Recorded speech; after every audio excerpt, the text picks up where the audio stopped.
Pemirsa, bagaimana kaidah beribadah di tengah pandemi COVID-19 seperti sekarang, terutama sholat id dan takbir di malam lebaran, akan kita bahas dengan Ketua Komisi Dakwah Majelis Ulama Indonesia, Kiai Haji Holil Nafis. Assalamualaikum Pak Kiai. Waalaikumsalam warahmatullahi wabarakatuh. Ya, Pak Kiai, MUI menganjurkan umat Islam untuk melaksanakan sholat id di rumah demi menghindari penyebaran COVID-19. Sebetulnya bagaimana prinsip atau aturan ibadah dalam Islam jika terjadi pandemi seperti saat ini? Ya, la yukallifullahu nafsan illa wus'aha. Kita tidak diperintah melebihi dari batas kemampuan kita. Dan kita juga diperintahkan untuk berusaha menghindari kemudaratan. Oleh karena itu di Islam itu ada namanya azimah, melaksanakan kewajiban sebagaimana mestinya. Ada yang namanya rukhsah, ada dispensasi. Oleh karena itu kita wajib Jumatan di masjid pada saat keadaan normal. Tapi pada saat penularan COVID-19 seperti sekarang ini, kita dibolehkan untuk sholat di rumah dan bahkan dilarang kita untuk sholat Jumatan kalau di sana ada yang terkena COVID-19 dan itu menularkan kepada yang lain. Jadi yassiru wala tu'assiru, pada prinsipnya di dalam Islam itu dipermudah, tidak ada yang dipersulit dan tidak boleh mencelakakan diri kita sendiri yang sudah pasti di sana atau kalau batudzon ada dugaan kuat akan menyebarkan penyakit yang itu menimbulkan mafsadah bahkan mungkin pada kematian. Oke, tapi bagaimana apabila ada yang masih ingin memaksakan sholat di masjid dalam situasi pandemi seperti ini? Seperti yang tadi kita lihat tayangannya di Kota Tegal dan juga Makassar. Apabila kita kaitkan dengan prinsip menghindari keburukan lebih diutamakan daripada meraih kebaikan. Ya, sebenarnya kita dalam hukum Islam itu kan norma. Ketertibannya ada pada pemerintah. Oleh karena itu kami berharap pemerintah tegas dan berkoordinasi dengan masyarakat setempat untuk memberi pemahaman. Mungkin perlu diberi fikih bencana, bagaimana pemahaman tentang bencana ini, bagaimana pemahaman tentang COVID-19. Pada saat bersamaan kita berusaha untuk menghindarnya dan juga pada saat itu juga kita juga menyerahkan takdir kepada Allah Subhanahu wa taala. Tidak berarti kita menyerahkan kepada takdir lalu kita ini menghilangkan pada upaya-upaya manusia. Oleh karena itu upaya manusia tetap diperlukan pada saat kita menyerahkan kepada takdir. Saya berharap pemerintah setempat dan para ulama, khususnya majelis ulama setempat berkoordinasi dengan pemerintah di tempat itu juga. Karena ulama dan umara adalah dua pilar kebangsaan kita untuk menyongsong Indonesia yang lebih baik dan menyelamatkan umat dari penularan COVID-19. Ya, artinya Pak, ibadah di rumah apalagi sholat id di rumah dalam kondisi seperti ini tidak akan mengurangi makna dari ataupun nilai dari ibadah itu sendiri.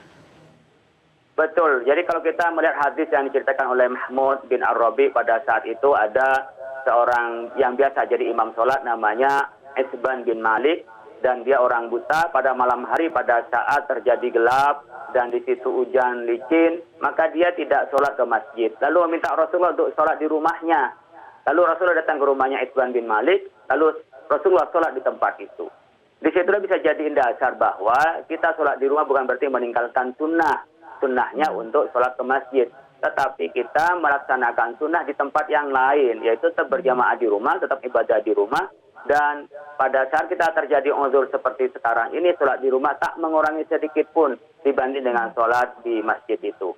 Disebutkan dalam hadis, idza maridul abdu au safara kutiba lahu mithlu ma kana ya'malu muqiman sahihan. Kalau ia dalam keadaan sakit atau karena takut dengan penyakit itu, mungkin karena kesibukan, lalu dia punya kebiasaan berbuat baik, lalu dia tidak mengerjakan karena sakit atau kesibukan itu, maka yang mendapatkan pahalanya sebagaimana kebiasaan dia melakukan kebaikan. Nah, para umat sekalian, jamaah sekalian yang biasa pada tahun-tahun lalu kita berjamaah di masjid, lalu kita beribadah di masjid, bahkan sholat id barangkali di lapangan, sekarang di rumah, tak mengurangi pahalanya sedikit pun dibanding pada tahun-tahun lalu yang kita lakukan. Kenapa? Karena ini bukan kehendak kita, ini kehendak Allah yang memberikan musibah kepada kita yang harus kita tangkal, yang harus kita hindari dengan cara kita tinggal di rumah. Dan terbukti dengan budaya silaturahmi. Ya, bagaimana dengan budaya silaturahmi saling berkunjung saat Lebaran? Apakah ada upaya lain yang kemudian agar makna silaturahmi itu sendiri tidak hilang? Silah itu artinya kan menyambung, rahmi itu adalah kasih sayang. Jadi kita menyambung kasih sayang. Memang afdolnya kalau kita ketemu secara fisik, karena kalau kita berdua lalu salaman, Allah akan mengampuni dosa kita. Nah, pada saat terjadi penyakit, yang pada saat terjadi wabah seperti sekarang ini, kita bisa memanfaatkan silaturahim dengan cara ya media komunikasi kita, bahkan kasih sayang kita. Bahkan mungkin nggak ada baiknya manakala kita tetap umpamanya dalam hati tidak ada rasa kasih sayang meskipun secara fisik ketemu. Nah, pada saat keterbatasan seperti sekarang ini, coba implementasikan kasih sayang kita dengan cara komunikasi yang baik.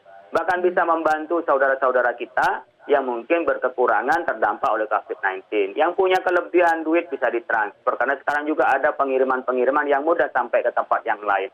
Dan itu bentuk kasih sayang dan bentuk silaturahim. Daripada barangkali ya kita ketemu tapi kita tidak kasih sayang. Meskipun yang lebih baik tentu ketemu dengan kasih sayang. Artinya tanpa berjumpa karena kita memang terhalang oleh COVID-19, silaturahim tetap bisa jalan dan bisa dilaksanakan dengan sarana dan media yang ada pada era modern ini. Dan sekarang kita sudah terbiasa seperti halnya saya pada siang hari ini dengan Metro TV, saya dari rumah dan bisa bicara di Metro TV. Begitu juga kita sekarang ada media yang bisa video conference, kita bisa saling melihat meskipun mungkin kita masih kangen untuk ketemu langsung. Baik Pak, terakhir apa imbauan ataupun anjuran untuk umat muslim di Indonesia demi kita sama-sama memutus mata rantai penyebaran COVID-19? Saudara, kita tidak mungkin untuk memutus mata rantai COVID ini tanpa kita bekerja sama. Karena antara kita yang saling menularkan, antara kita lah yang membahayakan kepada yang lain. Dengan cara kita di rumah, fayamkusu fi baitihi, wa fi riwayatin fayamkusu fi baladi, dengan kita tinggal di rumah kita, tinggal di tempat kita, itulah cara menghindari, cara memotongnya. Oleh karena itu, pada saat kita tidak bekerja apa-apa, hanya di rumah, saat itulah kita mengerjakan ketaatan, mengerjakan pahala, dan kita mendapatkan pahalanya orang mati syahid.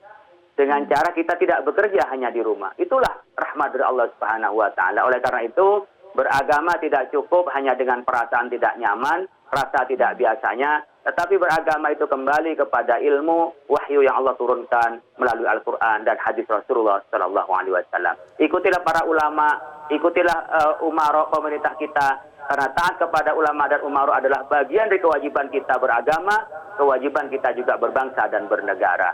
Yuk kita song-song pahala, song-song ridho Allah dengan cara kita memutus mata rantai COVID-19, tidak membahayakan kepada yang lain, dan taat pada perintah Allah dan Rasulnya, dan taat pada perintah ulil amri, perintah pemerintah kita yang sah ini. Baik, terima kasih Kiai Haji Holil Nafis, Ketua Komisi Dakwah MUI telah bergabung bersama kami di Metro hari ini.